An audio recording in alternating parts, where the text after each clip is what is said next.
here are 2 things that you need to be doing to ensure an accurate family tree. 1, verify everything. Yes, everything. And 2, ask yourself, does it make sense? Follow along for more information. I'm Annie, your host of Loving Lingo, and in today's episode, I have 2 things that you need to be doing if you are working on your family tree. Now, this might sound like common sense or maybe a no-brainer, but it's easy to get swept up in the excitement of finding a potential discovery. If you do these 2 things, you will ensure an accurate and precise family tree.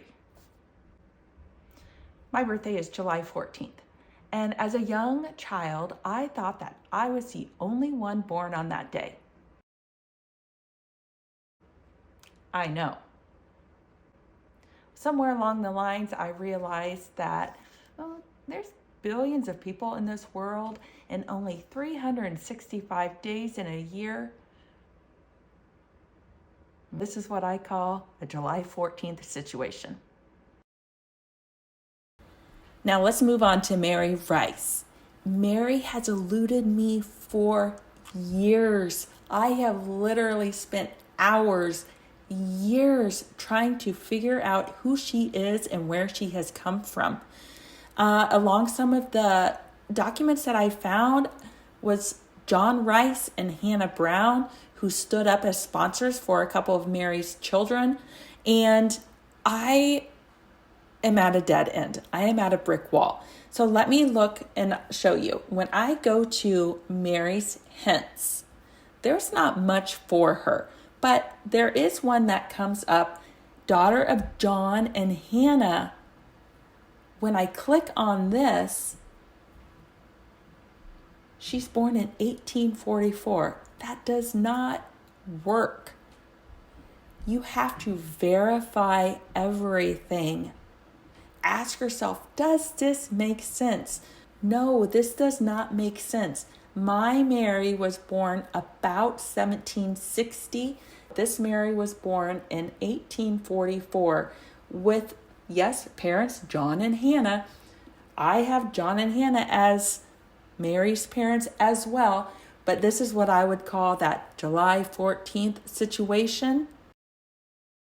Okay, so let's take a peek at Robert Naylor, who is listed as my 9th great-grandfather.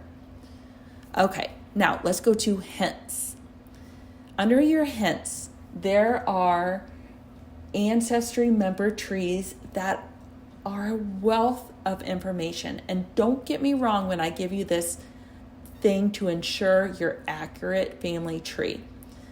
You can copy any of this information onto your tree. It is a lifesaver.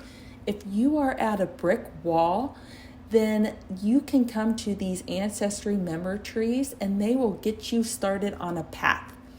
This is where it's crucial that you verify everything.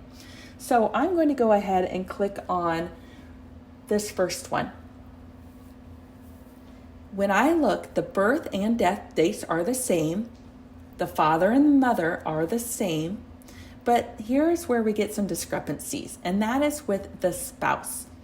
So I have Elizabeth Greenhope. They were married in my tree, 1658. In this ancestry tree, it's 1659. That's a difference of 1 year, not a big deal. So now I'm going to look down to the children. Our children somewhat match up. There's a few names that are the same and some names that are different. And that's something that I could go back and I can check and verify. Now, the next thing that I want to look for is in Elizabeth Greenhope. Again, there's another spouse born in 1643. And this time, though, this ancestry tree has them married in 1683. Now, in this final tree, here's a spouse, Susanna Naylor, that was born in 1630. There's an Elizabeth Greenhope. The dates match, married in 1659, close enough to mine.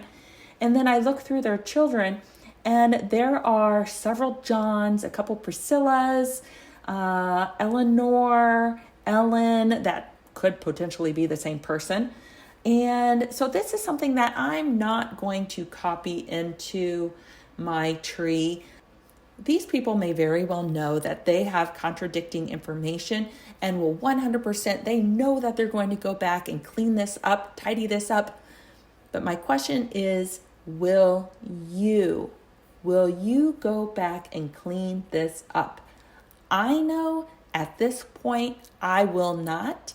So I'm not going to copy any of this information over. For those of you who have been working on your family tree, stop. Don't go any further because you might be going along some rogue branch. Go back and double check your work. You'll be happy in the long run. So again, to sum this up, make sure you're doing these 2 things every time you work on your family tree. 1, verify everything. And 2, ask yourself, does it make sense?